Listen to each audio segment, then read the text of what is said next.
Hey guys, how are you all? कैसे हैं आप सब? आई होप आप सब ठीक ही होंगे। ऑब्वियसली ठीक ही होने चाहिए। स्पेशल फोकस अपनी हेल्थ पर, बिकॉज़ क्या होता है ना, जब हमारी हेल्थ ही ठीक नहीं होगी तो हमारी पढ़ाई नहीं हो पाएगी। बिकॉज़ ऐसा बहुत बार खुद मेरे साथ हुआ है कि मैंने अपनी हेल्थ कॉम्प्रोमाइज़ की है और उसकी वजह से मेरे एग्ज़ाम्स, मेरी स्टडीज़ भी कॉम्प्रोमाइज़ हुई हैं।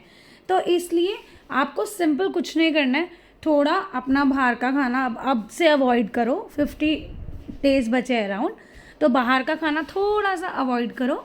मतलब ऐसा मत सोचना कि यार हम तो कुछ खा ही नहीं पा रहे, हमारी लाइफ ऐसी है वैसी है, ऐसा कुछ नहीं होता। 50 डेज़ का सैक्रिफाइस आपको कितनी खुशी देगा, कितना कितना मतलब एक ना क्या होता है कि एक आप सबकी लाइफ में रुक जाती है, तो 50 डेज़ की जो आपका सैक्रिफाइस होगा उसका जो रिज़ल्ट होगा वो इतनी खुशी देगा कि आपकी लाइफ एक का नया फेज शुरू हो जाएगा, राइट? तो करना ही पड़ेगा। तो फर्स्ट फोकस आपकी हेल्थ पे होना चाहिए और दूसरा focus none other than studies. पढ़ाई से इम्पोर्टेंट कुछ नहीं है। लोग पूछते हैं कि कितने घंटे पढ़ना होता है। अरे हर घंटे पढ़ना होता है। 24 में से जितना सोना है 8 घंटे सो लो, बाकी पढ़ना होता है। क्या बोले कितने घंटे पढ़ना होता है? घंटे क्या, अब तो पढ़ना ही है, पढ़ना ही है, पढ़ना ही है, बात ख़त्म। और जैसे कि मैंने SCMP के आपको फुल सिलेबस की थ्योरी यूट्यूब पे अवेलेबल कराई है, जिससे बहुत बच्चों को बहुत सारा फ़ायदा हो रहा है। मेरे पास बहुत मैसेजेस आते हैं कि क्योंकि उनको थ्योरी याद नहीं हो रही थी और मेरे मेमोरी टेक्निक से उनको हेल्प मिली रिटेन करने में थ्योरी, तो वैसे ही I came up with the IDT। अब IDT में ना ऐसा हमें बकअप नहीं करना होता, मतलब हमें क्रैम नहीं करनी होती चीज़ें। यहाँ पे क्या होता है ना, यहाँ पे हमें कुछ चीज़ें समझनी होती है, मतलब ऑलमोस्ट सारी चीज़ें समझनी होती है और छोटी छोटी चीज़ होती है जो हमें याद करनी होती है। तो जिनको समझना होगा वो समझाऊँगी, जिन चीज़ों को याद करना होगा वो याद भी कराऊँगी, जो चीज़ें आपकी MCQ में आएंगी वो भी स्पेसिफिकली बताऊँगी कि हाँ ये पॉइंट आपको MCQ में यूज़फुल है। ओके, तो कस्टम्स लॉ बेसिकली आपको पता ही होगा। I am starting IDT with the customs law, ठीक है। 30 to 35 मार्क्स का कस्टम्स होता है, तो इसके कुछ 5 to 7 वीडियोज़ आएंगी कस्टम्स की। बहुत बहुत ही छोटी छोटी वीडियोज़ होंगी, सो दैट आप उसको चुपचाप आंखें बंद करके भी सुन सकते हैं, कोई प्रॉब्लम नहीं है। बस आप एक वीडियो को 4 to 5 टाइम्स देखिए, आपको पूरा कस्टम्स लॉ टिप्स पर होगा। ओके, ये फुल फ्लेश्ड नोट्स नहीं है, ये समरी नोट्स हैं और एक्चुअली इतना ही पढ़ना होता है एग्ज़ाम के लिए मेरे हिसाब से। तो आपको बाकी आप अपने नोट्स साथ साथ रेफ़र कर सकते हो। Okay, so let's start with the customs first chapter which is the introduction of customs law. Okay, next. अब सिंपली क्या होता है ना, बहुत MCQ में भी ऐसे क्वेश्चंस आ जाते हैं, या वैसे तो ये MCQ का ही क्वेश्चन है, ये जो आपका पेज पर आया है। तो देखो कस्टम्स एक्ट क्या होता है। कस्टम्स एक्ट कौन सा है? 1962। Custom act 1962। क्वेश्चंस में हमें लिखना पड़ सकता है कि एज पर कस्टम्स एक्ट, तो आप 1962 भी लिखेंगे तो it will be good. Okay, तो अब क्या बोलेंगे? Customs act 1962, customs act 1962। Okay, अब इंडिया का मतलब क्या है? भारत का मतलब क्या है ना? तो इंडिया का मतलब है एक तो लैंड मास, मतलब इंडिया के अंदर का जो लैंड है वो, प्लस 200 नॉटिकल माइल्स। कितना? 200 नॉटिकल माइल्स। कितना? 200 नॉटिकल माइल्स। नॉटिकल माइल्स मतलब लैंड से लेके पानी तक का डिस्टेंस। मतलब देखो बीच में तो इंडिया है, बाकी आसपास सारा पानी है, ठीक है। बीच में लैंड है, बाकी आसपास सारा क्या है? वाटर है, ठीक है। तो वाटर में कहाँ तक? तो लैंड से वाटर में 200 नॉटिकल माइल्स तक इंडिया है, बाकी इंडिया नहीं है। लैंड से वाटर पे 200 नॉटिकल माइल्स तक इंडिया है, बाकी इंडिया नहीं है। किसके हिसाब से? किसके हिसाब से? एज पर कस्टम्स एक्ट 1962, ठीक है। इसमें एक और चीज़ आएगी, वो मैं आपको बाद में बताऊंगी। ओके, सो 200 नॉटिकल माइल्स में से पहले जो फर्स्ट 12 नॉटिकल माइल्स है, मतलब लैंड से आप निकले बोट लेकर, तो जो पहले 12 नॉटिकल माइल्स आएगा उसको हम बोलते हैं इंडियन टेरिटोरियल वाटर्स। क्या बोलते हैं? Indian territorial waters. ITW जो फर्स्ट 12 नॉटिकल माइल्स आएंगी उनको क्या बोलते हैं? Indian territorial waters.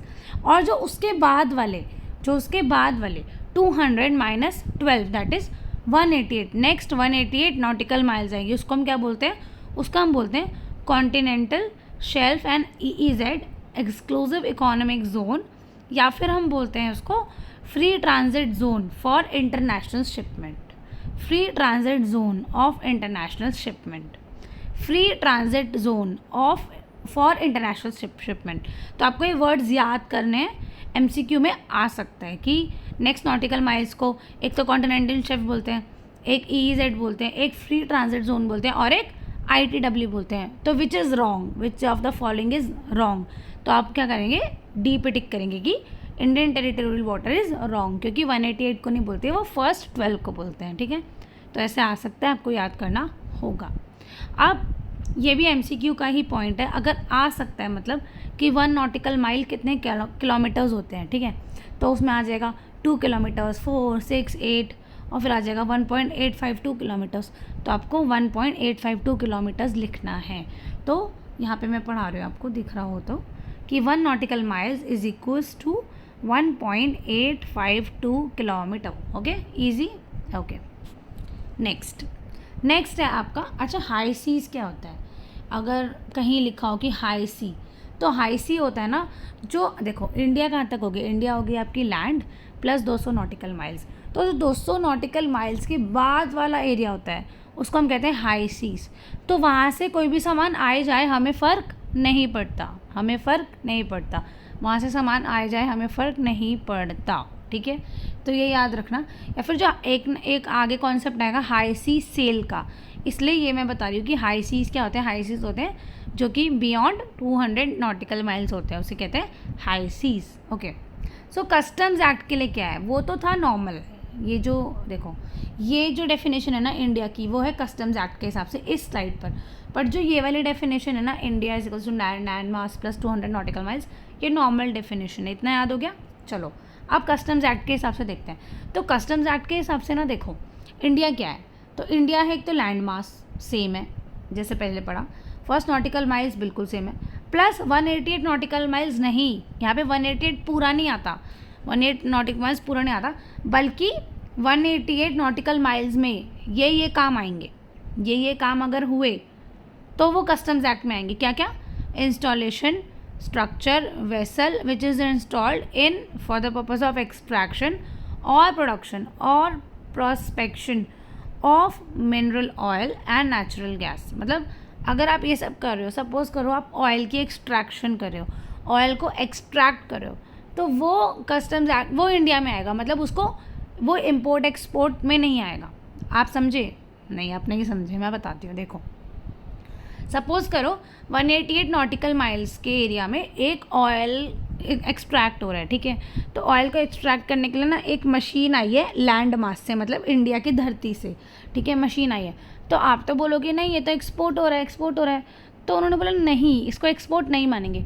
अगर वो 200 नॉटिकल माइल्स तक, मतलब 12 में तो सब कुछ होगा, 188 नॉटिकल माइल्स तक अगर ऑयल की एक्सट्रैक्शन हो रही है या फिर किसी चीज़ की इंस्टॉलेशन हो रही है, स्ट्रक्चर की हो रही है, वेसल की हो रही है, इंस्टॉल हो रहा है, किस लिए? For the purpose of extraction और प्रोडक्शन और प्रोस्पेक्शन, ठीक है, ऑफ मिनरल ऑयल और नेचुरल गैस, अगर इसके लिए हो रहा है तो उसको हम एक्सपोर्ट नहीं मानेंगे। अगर वो वेसल या फिर मशीन या कुछ जा रहा है तो वो एक्सपोर्ट नहीं माना जाएगा, तो वहाँ पे एक्सपोर्ट ड्यूटी नहीं लगेगी। बट फॉर एग्जांपल उसी 188 नॉटिकल माइल्स में एक रेस्टोरेंट है, ठीक है। अब वो रेस्टोरेंट कैसे तैरता हुआ रेस्टोरेंट है ना, मतलब ऑब्वियसली वो, क्योंकि वो तो मतलब होता है ना, एक पानी में है ना, वो तो पानी में एक रेस्टोरेंट है, तो वहाँ से अब क्या है ना, वहाँ से सप्लाई आ रहा है फूड वेजिटेबल्स आपके इंडिया की धरती से, तो वो सप्लाई को जो कि इंडिया की धरती से रेस्टोरेंट पे जा रहा है, उस सप्लाई को एक्सपोर्ट माना जाएगा, क्योंकि वो चीज़ 188 नॉटिकल माइल्स में है और वो यहाँ पर कवर्ड नहीं है। तो यहाँ पर सिर्फ एक्सट्रैक्शन, प्रोडक्शन और प्रोस्पेक्शन ऑफ मिनरल ऑयल और नेचुरल गैस ही कवर्ड है। Okay, next. अब देखो बट एक चीज़ है, but provision of at arrest and detention etcetera shall apply to 188 nautical miles. अब आपने बोला कि हम तो वहाँ जाके चोरी कर रहे हैं सपोज, है ना, 188 नॉटिकल माइल्स में। तो सपोज आपने चोरी की, कोई चीज़ कुछ किया, कोई स्मगलिंग की, तो आपने बोला यार ये तो तुम्हारे इंडिया में आता ही नहीं है एज़ पर कस्टम्स एक्ट, तो आप तो मुझे पकड़ नहीं सकते। तो नहीं, अरेस्ट भी कर सकते हैं और डिटेंशन भी कर सकते हैं। तो कहते हैं कि 188 नॉटिकल माइल्स में ना अरेस्ट के प्रोविज़न और डिटेंशन के प्रोविज़न दोनों लगेंगे। क्या कहता है, but provisions of arrest and detention etcetera shall apply to 188 nautical miles। Next note, एक नोट है, क्या बोलता है, देखो इसमें ना कुछ डेफिनेशंस आएंगे। फॉर एग्जांपल एक बेनिफिशियल ओनर, जो कि इम्पॉर्टेंट डेफिनेशन है वो, ठीक है, मैंने तो सिर्फ बेनिफिशियल ओनर ही ली है यहाँ पर, और मैंने नहीं ली, बाकी बहुत सिंपल डेफिनेशंस हैं, बट जो मेन है, जो याद ही नहीं होती है मोस्टली, या फिर जो एग्ज़ाम में आती है, जिसका MCQ भी आया हुआ है, तो वो मैंने यहाँ पे लिए।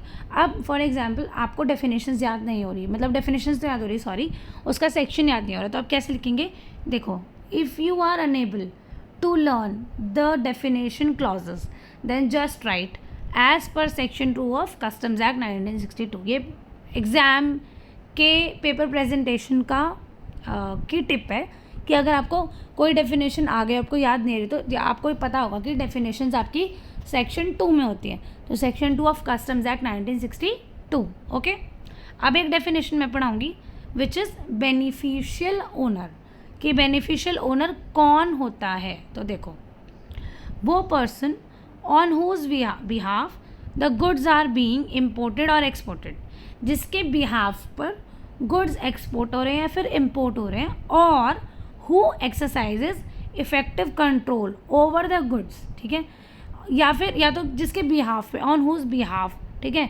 या फिर जो एक्सरसाइज करेगा उस गुड्स पे control, who will exercise the effective control over the goods being imported और एक्सपोर्टेड, उनको क्या बोलेंगे हम, बेनिफिशियल ओनर बोलेंगे। क्या बोलेंगे, बेनिफिशियल ओनर बोलेंगे। या तो उस बंदे के बिहाफ पे हो रहा है, या फिर वो उसका इफेक्टिव कंट्रोल गुड्स का वो बंदा लेगा, उसे बोलेंगे, उस बंदे को बोलेंगे बेनिफिशियल ओनर। नेक्स्ट चीज़ मैंने समराइज़ किया है उन्हीं चीज़ों को जो मैंने पिछले पेज पर पढ़ाया है या पिछले स्लाइड्स पर पढ़ाया है। तो ये मैं आपको बताती हूँ। तो मैंने क्या किया है, मैंने इंडियन टेरिटोरियल वाटर्स और इंडियन कस्टम वाटर्स दोनों के बीच में डिफरेंस बिटवीन कर दिया, सो दैट आपको याद रहे। अब देखो, इंडियन टेरिटोरियल वाटर्स के आगे क्या लिखा है, उसमें लिखा है कि इंडियन टेरिटोरियल वाटर्स, मैंने बताया आपको, ITW, जो कि 12 nautical miles into the sea extend करता है from the base line. Base line क्या होता है ना, जैसे जो इंडिया का मैप बनता है, तो इंडिया के मैप की जो कोने वाली, मतलब जो उसका वो हुआ ना, क्या बोलते हैं उसको, अरे साइड वाला बॉर्डर वो होती है बेस लाइन। तो बेस लाइन से 12 नॉटिकल माइल्स इनटू द सी होता है इंडियन टेरिटोरियल वाटर्स, ठीक है। अब देखो, Indian territorial waters determines taxable event, ठीक है। तो ये क्या करता है, ये डिटरमाइन करता है आपका कि टैक्सेबल इवेंट क्या होगा, ठीक है। So in case of importation, import of goods will commence when they enter into ITW। जैसे ही ITW मतलब 12 नॉटिकल माइल्स में एंटर किया सामान, उसको हम बोल देंगे इम्पोर्ट हो गया सामान, और जैसे ही उसको क्रॉस किया ITW को, वैसे हम बोल देंगे कि वो हो गया एक्सपोर्ट हो गया, ठीक है। 188 नॉटिकल माइल से मतलब नहीं है, यहाँ पे 12 नॉटिकल माइल से ही मतलब होता है टैक्सेबल इवेंट, टैक्स निकालने के लिए, क्योंकि टैक्स तो तभी लगेगा ना जब इम्पोर्ट होगा या एक्सपोर्ट होगा। तो एक्सपोर्ट इम्पोर्ट कब मानेंगे हम, 12 नॉटिकल माइल से डिसाइड करेंगे, ठीक है। ओके, अब देखो इसके बाद है Indian customs water. Indian customs water अभी क्या कहता है, ये कहता है कि means water extending into sea up to the limit of EEZ as per Maritime Act, it means up to 200 nautical miles। तो मतलब कि 12 + 188, 12 + 188 को क्या बोलेंगे हम, ICW बोलेंगे, क्या, इंडियन कस्टम वाटर्स, क्या बोलेंगे, इंडियन कस्टम वाटर्स। और जो कॉन्फिस्केशन के, अरेस्ट के और डिटेंशन के प्रोविजंस है, वो पूरे 200 नॉटिकल माइल्स पर लगते हैं। अभी बताया था 188 पर भी लगते हैं, ठीक है। तो नीचे एक चार्ट है, वो देखो, पहले 12 नॉटिकल माइल्स हो गया, ठीक है, उसको हम ITW बोलेंगे। 188 हो गया, उसको हम EEZ बोलेंगे, और पूरे को बोलेंगे हम Indian custom waters, that is ICW। 200 nautical miles को हम क्या बोलेंगे? ICW बोलेंगे। ओके, नेक्स्ट ये इंपॉर्टेंट है, ये भी आता है उसमें MCQ में। सुनो, कहता है कि entry 83 of list 1 of 7th schedule to article 246, ठीक है, दोबारा यूनियन लिस्ट की, लिस्ट 1 यूनियन लिस्ट होती है, तो entry 83 of union list of 7th schedule, और आर्टिकल कितना है? आर्टिकल है 246। 246 कैसे याद करेंगे? ऐसे याद करेंगे, पहला 2, अगला 2+2, अगला 2+2+2, ठीक है। तो मतलब 2, 224, 222, 6, ठीक है। 246 आर्टिकल है। क्या बोलता है ये? कॉन्स्टिट्यूशन ऑफ इंडिया का बोलता है, पावर देता है किसको किसको किसको फ्रेम करने के लिए law relating to custom duty. मतलब कस्टम ड्यूटी का लॉ फ्रेम करने की पावर कहाँ से आई? आर्टिकल 246 से आई। किसके, कौन सा, किसका आर्टिकल है? 7th शेड्यूल का है, एंट्री 83 है इसकी, और लिस्ट कौन सी है? Union list, that is list 1। Okay, अब पावर टू मेक लॉ किसके पास है? सिर्फ पार्लियामेंट के पास है, सिर्फ parliament, exclusively with the parliament. क्या लिखा है? Exclusively with the parliament.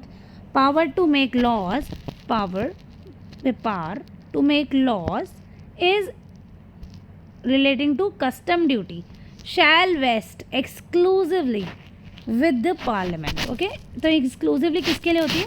किसके पास होती है? पार्लियामेंट के पास होती है। और एक कौन सी ये पावर आई कहाँ से? ये आई आर्टिकल 2+2+2+2+2+2 यहाँ से आई, ठीक है। मतलब 246 से ये पावर आई। ओके, नेक्स्ट एक आपका ड्यूटी बोलो, सरचार्ज बोलो, वो होता है SWS। SWS की फुल फॉर्म है सोशल वेलफेयर सरचार्ज। क्या है? Social welfare surcharge. ये हमेशा फिक्स होगा। अगर क्वेश्चन में SWS नहीं दिया हो तो हमको खुद से लगाना होता है। जैसे फॉर एग्जांपल आपको ना कोई ड्यूटी नहीं दी है, सपोज CVD ड्यूटी नहीं दी है, तो आप नहीं लगाओ तो चलेगा। बट अगर SWS नहीं दिया है तो साइलेंट होता है, क्योंकि ये ना हमेशा फिक्स होता है, तो ये हमें लगाना ही लगाना है। कितना लगाना होता है? @10% लगता है ये। और एक कौन से अमाउंट पे लगता है? ये लगता है BCD प्लस PD पर। किस पे लगता है? BCD प्लस PD को प्लस करो, जो भी अमाउंट आती है उस पे लगता है ये 10%, ठीक है। ये 10% है SWS, याद रखना। तो BCD क्या है? बेसिक कस्टम ड्यूटी, ठीक है, और PD क्या है? Protective duty. इन दो ड्यूटी को मिला के इनके अमाउंट पे लगता है 10%, ठीक है। अब देखो, फॉर एग्जाम्पल एसेसिबल वैल्यू है आपकी 1000, तो BCD दे रखी है, सपोज गिवन है 5%, तो 1000 का 5% कितना हुआ? 50। फिर प्रोडक्टिव ड्यूटी सपोज दे रखी है 2%, तो 1000 का 2% कितना हुआ? और यह दोनों 1000 पे लग रहे हैं ना, 1000 का 2% कितना हुआ? 20। तो अब 20 + 50 कितना हुआ? 70। 70 का 10% लगेगा SWS, that is 7 rupees. Okay, इतना सा। तो इसका मतलब अगर BCD और PD मिला के 0 हुआ तो SWS भी 0 ही हो जाएगा। ये यहाँ पे जो SWC लिख दिया है गलती से, ये SWS होगा, SWS, ठीक है, 10%। ओके, देन SWS कितना होगा? 7 होगा। तो मतलब अगर BCD और PD मिला के 0 हुआ, अगर 0 हुआ मतलब कोई ऐसा प्रोडक्ट है जहाँ पे BCD भी नहीं लगती, PD भी नहीं लगता, तो ऑब्वियसली ऑटोमेटिक है 0 + 0 0 इंटू 10% = 0, ठीक है। तो नोट में क्या लिखा है कि if custom duty is 0 then SWS will be 0 irrespective of the assessable value. Assessable value चाहे 10 करोड़ हो, उससे फ़र्क नहीं पड़ता। ओके, अब ये है टाइप्स ऑफ ड्यूटी। तो टाइप्स ऑफ ड्यूटी ना काफ़ी सारी ड्यूटीज़ हैं जो कि बच्चों को याद नहीं होती। एक्चुअली याद तो मुझे ही नहीं हो रही थी, मतलब ना याद हो जाती है बट ना वो एग्ज़ाम में नहीं हो पाता। जैसे कि ईयर्स हैं, इसमें डेज़ हैं, तो वह एग्ज़ाम में कौन सा पूछा है वो सब मिक्स हो जाता है। तो इसके लिए मैंने एक ये वाली स्लाइड है और एक ये वाली स्लाइड है, 2 चार्ट्स बनाए, उससे आपको ईजीली तीनों ड्यूटीज़ याद हो जाएंगी। ओके, तो टाइप्स ऑफ ड्यूटीज़ में आपको 3 ड्यूटीज़ हैं। पहली है सेफ गार्ड ड्यूटी। तो बेसिकली सेफ गार्ड ड्यूटी क्या होती है कि जिसमें क्या होता है कि गवर्नमेंट ड्यूटी लगाती है कुछ चीज़ें सेफ गार्ड करने के लिए, तो उसे कहते हैं हम सेफ गार्ड ड्यूटी। ओके, कुछ चीज़ें जैसे कि फॉर एग्जांपल डोमेस्टिक मार्केट को सेफ गार्ड करने के लिए ड्यूटी लगा दी, तो वो होगा सेफ गार्ड ड्यूटी। नेक्स्ट है duty against subsidy. So basically क्या हुआ कि सपोज करो कि आपके फॉरेन कोई गवर्नमेंट है, उन्होंने अपने लोगों को सब्सिडी दे दी, मतलब उनको सस्ते में उनका जो कॉस्ट हो गई वो सस्ती हो गई, तो वो यहाँ पे बेचेंगे तो वो सस्ते में बेचेंगे। तो हमारे गवर्नमेंट ने बोला नहीं, अगर आप सब्सिडी दोगे तो हम उस सब्सिडी के अगेंस्ट क्या लगा देंगे, ड्यूटी लगा देंगे। ड्यूटी मतलब टैक्स लगा देंगे। ओके, और थर्ड है anti dumping duty. So basically क्या होता है ना, बहुत सारे कंट्रीज़ फॉर एग्जांपल चाइना है ना, तो वहाँ से क्या होता है गुड्स ना डंप किए जाते हैं डोमेस्टिक, हमारे इंडिया के डोमेस्टिक मार्केट में कम प्राइजेस पर। तो वो डंपिंग ना हो इसलिए हमारी गवर्नमेंट लगाती है क्या, एंटी डंपिंग ड्यूटी। ओके, जिसको सेक्शन नंबर याद करना है वो कर सकता है। सेफ गार्ड ड्यूटी का है section 8B of customs tariff act. Duty against subsidy और काउंटरवेलिंग ड्यूटी, ये एक ही ड्यूटी के दो नाम है। ए है सेक्शन 9 ऑफ CTA और एक है एंटी डंपिंग ड्यूटी जो कि दो सेक्शंस में है, section 9A and section 9AA of customs tariff act. Okay, आप देखो सेफ गार्ड ड्यूटी और मतलब ये ना तीनों कंपैरिजन में पढ़ना है। क्या, पहला देखो सेफ गार्ड ड्यूटी, फिर ड्यूटी अगेंस्ट सब्सिडी, फिर anti dumping duty.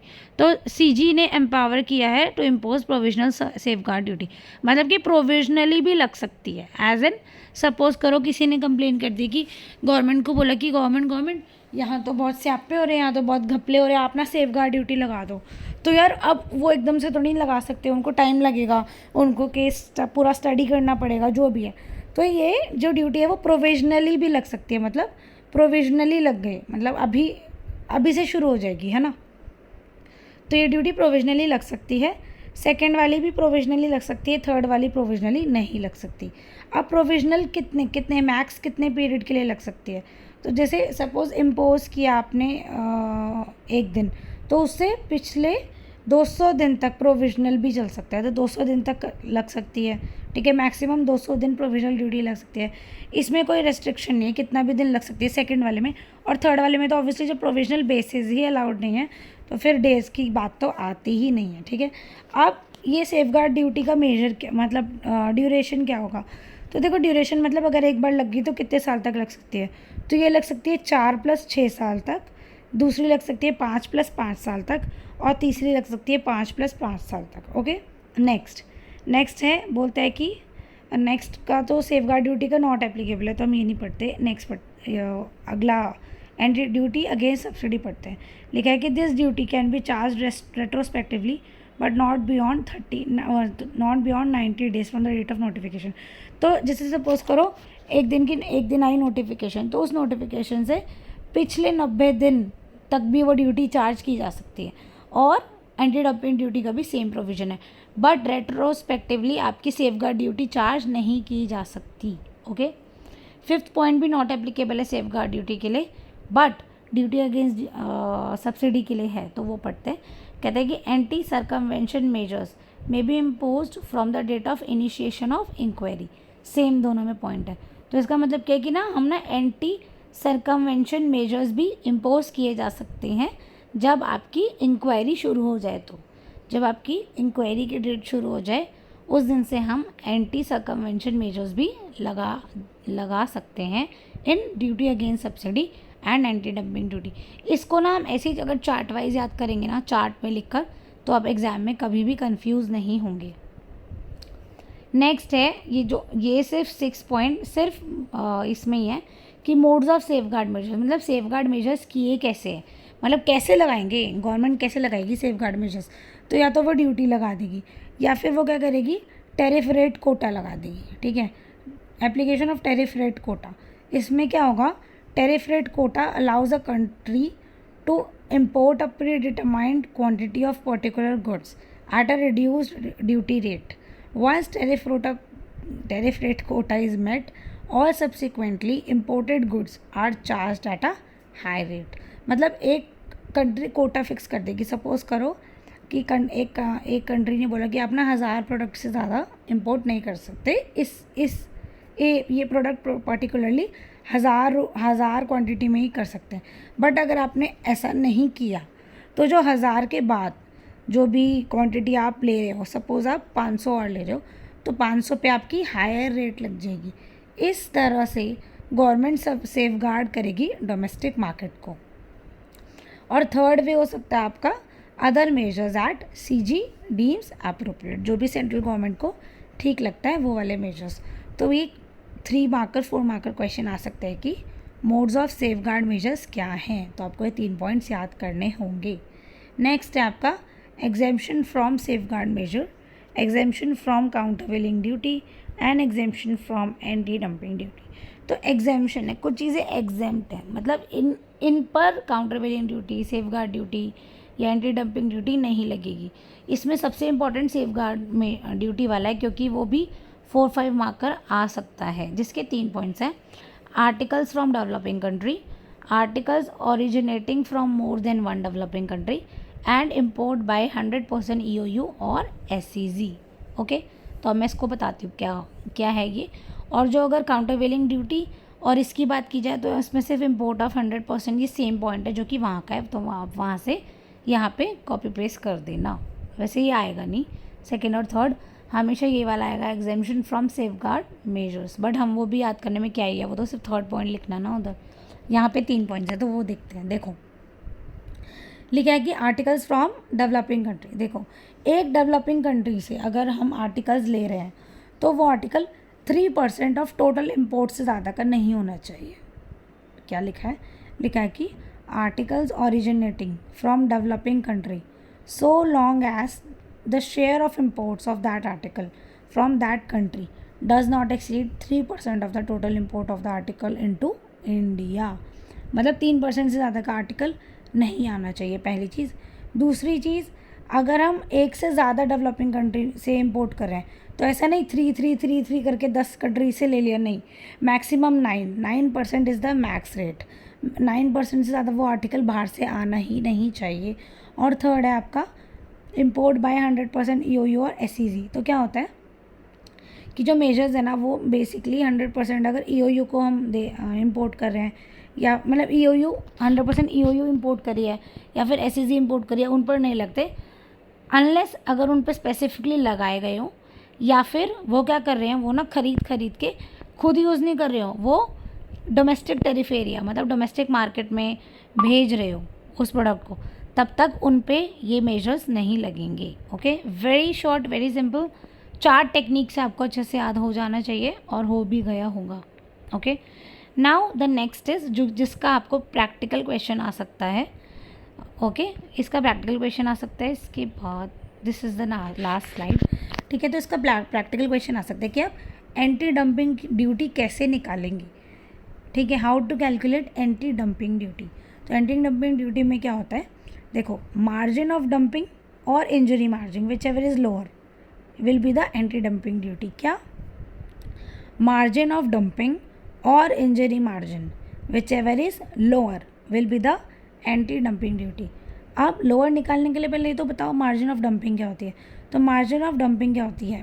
Margin of dumping होता है normal value minus export price, मतलब जो प्राइस एक्सपोर्टर ने चार्ज किया हो, जो प्राइस एक्सपोर्टर ने चार्ज किया हो वो वाला प्राइस माइनस कर दो।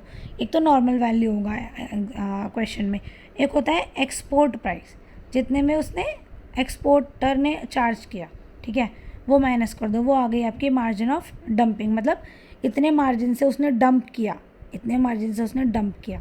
और इंजरी मार्जिन कैसे आएगी? इंजरी मार्जिन आ गई आपकी फेयर सेलिंग प्राइस, मतलब कि जो डोमेस्टिक मार्केट वाला प्राइस होगा, है ना, नॉन इंजरियस बोलते हैं इसको, ठीक है, नॉन इंजरियस प्राइस, जैसे दैट इज़ डोमेस्टिक मार्केट वाला माइनस लैंडेड वैल्यू। अब लैंडेड वैल्यू कैसे ये याद करना पड़ेगा ना, फॉर्मूला ये। तो लैंडेड वैल्यू कैसे निकलती है? लैंडेड वैल्यू निकलती है assessable value plus BCD plus SWS, यही 3 चीज़ें प्लस करनी है। Assessable value plus BCD plus SWS से आ गई आपकी लैंडेड वैल्यू, और fair selling price minus landed value आ गया आपका इंजरी मार्जिन, और मार्जिन ऑफ डंपिंग और injury margin whichever is lower आ गया आपका anti dumping duty. Example, example से देख लो, सपोज नॉर्मल वैल्यू है 2500, एक्सपोर्ट प्राइस है 400, फेयर सेलिंग प्राइस है 2300 और लैंडेड वैल्यू है 700। तो आपका क्या आ गया, एंटी डंपिंग ड्यूटी आ गई 1600 रुपये। Okay, now this is the last slide of this chapter कि अगर आपको रिफ़ंड लेना हो, अगर आपको आपने एंटी डंपिंग ड्यूटी पे करनी पड़ी आपको इस फॉर्मूले के हिसाब से, बट अगर आपको रिफ़ंड लेना हो तो आप क्या करेंगे, तो आप एप्लीकेशन देंगे या तो एसी को या फिर डीसी को, किसको, AC DC AC DC AC DC AC DC AC DC, ऐसे याद करना, ठीक है। एप्लीकेशन टू एसीडीसी मतलब असिस्टेंट कमिश्नर को या फिर डिप्टी कमिश्नर को, ठीक है।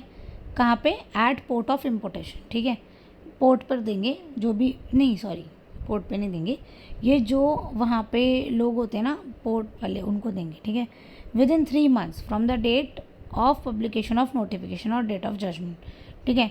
3 महीने में जब उन्होंने बोला कि आप एंटी डंपिंग ड्यूटी लगी है तो एंटी डंपिंग ड्यूटी तो देनी पड़ेगी, प्लस जब लग गई है एंटी डंपिंग ड्यूटी उसके 3 महीने के अंदर, या तो जजमेंट आ गई है तब या फिर नोटिफिकेशन आ गई तब, उसके 3 महीने में आपको एप्लीकेशन देनी होगी कि भाई सुनो ये गलत है, ठीक है। Deficient claims to be returned within 1 month and deficiency in the application are to be remove with 1 month। Okay, तो अगर वो जो आपने एप्लीकेशन दी है वो डेफिशिएंट है, मतलब उसमें सफिशिएंट इन्फॉर्मेशन आपने नहीं प्रोवाइड किया, तो वो लोग आपको 1 महीने के अंदर उसको वापस दे देंगे और आपको अगले 1 महीने में उनको वापस से उस डिफेक्ट को ठीक करके उन लोगों को वापस से देना होगा। रिफ़ंड आपको 90 days में मिल जाएगा ऑफ रिसीट ऑफ एप्लीकेशन, ठीक है। जब आपने एप्लीकेशन दी उसके 90 days में आपको रिफ़ंड मिल जाएगा, ठीक है। और तभी मिलेगा जब आपने वो जो ड्यूटी का इम्पैक्ट था वो आपने आगे पास ऑन नहीं किया है, वो आप पे ही पड़ा है ड्यूटी का इम्पैक्ट, ठीक है। तो इसकी लैंग्वेज क्या है, इसकी लैंग्वेज है कि refund will be granted with in 90 days of receipt of application only if incidence of duty is not passed, मतलब कि ड्यूटी का इफेक्ट आपने कहीं और नहीं दिया है, तभी अगर आपने झेला है उस ड्यूटी की पेमेंट आपके जेब से गई है तभी आपको मिलेगा, अदरवाइज़ वो कंज्यूमर वेलफेयर फंड में क्रेडिट हो जाएगा, फिर वो सारे कंज्यूमर्स के लिए काम आएगा। ओके, नेक्स्ट है इसका लास्ट टॉपिक है अपील कैसे कर सकते हैं आप, तो लिखा है कि an appeal against the order of imposing और reviewing shall lie to the CESTAT, ठीक है। तो क्या बोलता है, ये बोलता है कि अपील कौन करेगा, सेस्टैट करेगा। अब हर अपील कैसे फाइल होगी, 90 days में फाइल होगी, प्लस जो भी सेस्टैट एक्सटेंशन दे दे वो वैसे अपील फाइल होगी। तो कहाँ अपील जाएगी, सेस्टैट पे जाएगी, 90 days में फाइल होगी, plus extension allowed by the CESTAT, that's it. Okay, इतना सा था फर्स्ट चैप्टर। वैसे तो फर्स्ट चैप्टर वैसे काफ़ी स्मॉल है, बट इसमें से क्वेश्चंस आने के चांसेस होते हैं, तो मैंने ये आपको करा दिया है first chapter. Second chapter 1 to 2 days में आते रहेंगे, अब सारे चैप्टर्स कंप्लीट हो जाएंगे। 30 to 35 मार्क्स का कस्टम्स लॉ पूरा, customs act and customs law पूरा कंप्लीट हो जाएगा, और आपको ऐसे ही इसको याद करना है, इन चीज़ों को ऐसे ही इतनी जल्दी पढ़ना है, जो चीज़ें जल्दी पढ़ाई हैं उनको जल्दी पढ़ना है। और ये कोई फर्स्ट रीडिंग का टाइम तो है नहीं, आपको तो ये सब चीज़ें याद होंगी, मैं तो बस इनको आपको समराइज़ करा रही हूँ, समरी बना रही हूँ, फटाफट आपको ये चीज़ें याद होंगी। इवन मुझे ये समझाने की भी ज़रूरत नहीं है कि सेफगार्ड ड्यूटी क्या होता है, बट जिन बच्चों ने अभी तक नहीं पढ़ा है और फर्स्ट टाइम पढ़ रहे हैं तो उनको भी समझ आ जाए, इसलिए मैं थोड़ा ओवरव्यू दे देती हूँ। बट मेरा बेसिक मोटिव यही है कि समरी वीडियो बने, ना कि फुल फ्लेश्ड वीडियो।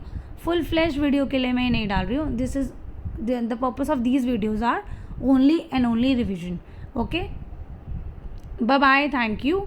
अच्छे से पढ़ो बच्चों, देखो बच्चों नहीं फ्रेंड्स, मैं तो तुम्हारे जितने ही हूँ, तो मैं ये बोलना चाहती हूँ कि यार टाइम बहुत कम है, लाइक पता नहीं क्यों बहुत बच्चों के मैसेजेस आते हैं कि हमसे पढ़ाई नहीं हो रही है, बट क्यों नहीं हो रही है, मतलब देखो इसका कोई रीज़न नहीं होना चाहिए। आपको आपका ब्रेकअप हो गया है व्हाटएवर, यार एक तो रीजंस थोड़ा, चलो ठीक है ब्रेकअप इम्पॉर्टेंट होता होगा, आई डोंट नो, मतलब होता है ऐसा नहीं, क्योंकि अभी क्योंकि मेरे कहते हैं ना कि अगर जब आप पर बीतेगी तब आपको पता चलेगा ना, जब आपके साथ होगा।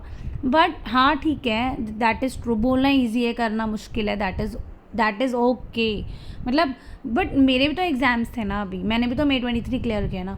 तो अगर May 23 से पहले तो मैं स्टूडेंट ही थी और आज भी स्टूडेंट ही हूँ, आप लोगों के लिए पढ़ के आपको पढ़ा रही हूँ, तो वो बात नहीं है। बट मैं सिर्फ इतना बोलना चाहती हूँ कि यार कुछ मैटर नहीं करेगा, कुछ भी कुछ भी कुछ भी, मतलब एट लास्ट आपको क्या मैटर करेगा ना, आपका रिजल्ट मैटर करेगा, दैट्स इट।